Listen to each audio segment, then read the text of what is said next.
3 days after surprising everyone by announcing her resignation, Alaska's Governor Sarah Palin is shedding some new light on what led to the decision and what will happen when she leaves office a little later this month.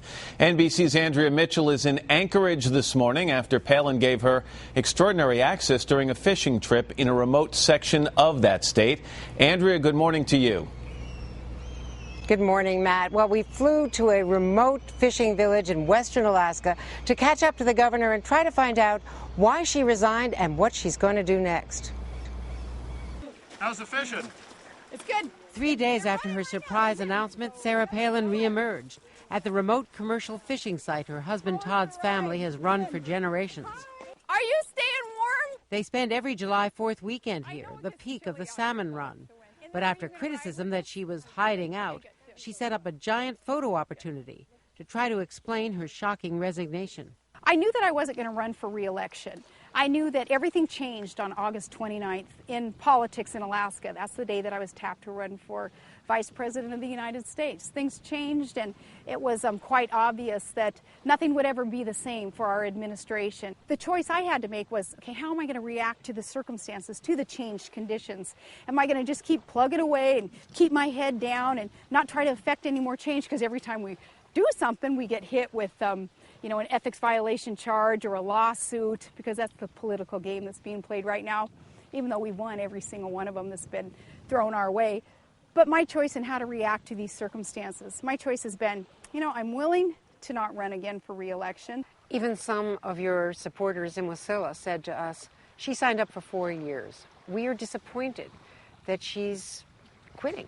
Well, I think that some people may not be fully aware of all of the conditions, and it's perplexed me that we have sat down with many reporters and we have shown them how it's cost thousands and thousands of hours in state time and millions of dollars in state resources to continually fend off these frivolous, ridiculous, wasteful ethics violations. How much has it cost you yourself? How much debt do you have, legal fees? Oh, we have a legal bill of about $500,000, but that's not the consideration. The consideration is, how does this affect the state? $500,000 of legal fees. You've got a family, you've got a special needs child, you've got this place you love. Well, that's just one aspect of the insanity of this political game that's being played. So I said, that's kind of distracting, but that still isn't all of it. What is all of it is knowing I wasn't going to run for re-election. So Alaskans, being perfectly honest with them, not wanting to play that political game that most politicians do, and that's they kind of pretend like they don't know if they want to run again. Well, I knew I wasn't going to run again, so I'm going to be honest with Alaskans and say one term was enough. You haven't finished the job, some would say. You're not listening to me as to why I wouldn't be able to finish that final year in office without it costing the state millions of dollars and countless hours of wasted time, We have true, worthy public causes. Some people have said that you saw the bright lights from the national campaign and came back, and it was very hard to readjust to the nitty-gritty work of the nitty-gritty, like you mean the fish slime and the dirt under the fingernails and stuff that Juneau, is me? The state capitol, the hard legislative slog.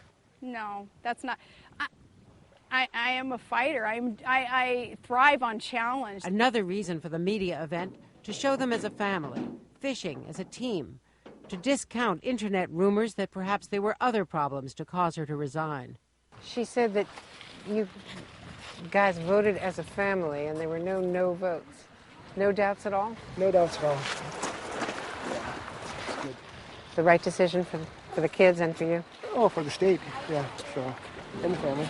Clearly she's at home here, far from the glamour and the controversies over designer clothes and diva behavior voiced by the McCain campaign staff.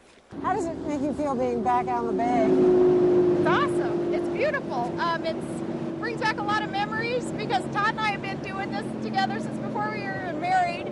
His family's been doing this forever. Are you trying to instill those values in Piper and the other kids? The kids all fish, yeah, and my niece and all my nieces and nephews, they fish, and it's all good. It teaches these kids to work extremely hard and to not be divas and to not be picky, and yeah, they're tired and they're wet and they're cold, but it teaches them good lessons for life too. Now there's the book, the lecture circuit, maybe a talk show, but what about politics?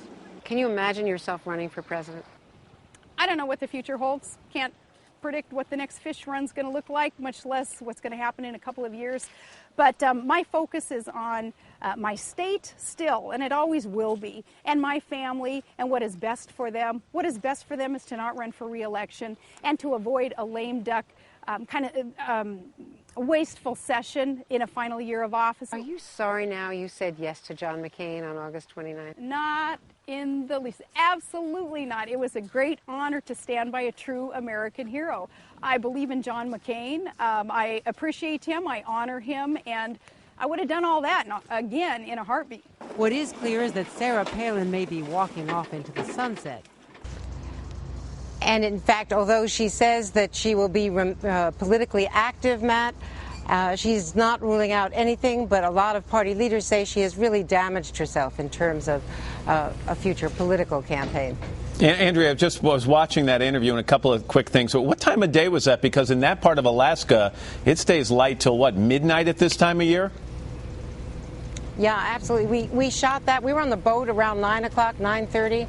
We flew out of there at 10 o'clock. It was still broad daylight, and got back. And as you can see, just had about an hour and a half to put it all together. Well, so it stays light, especially in that part of Alaska. That's really close to the Aleutian Islands. Yeah. You can practically see Russia. And we all, of course, want to know where you got a pair of waders, but that's for another day, Andrea. That's a secret. Trade secrets, Matt. Okay, thanks.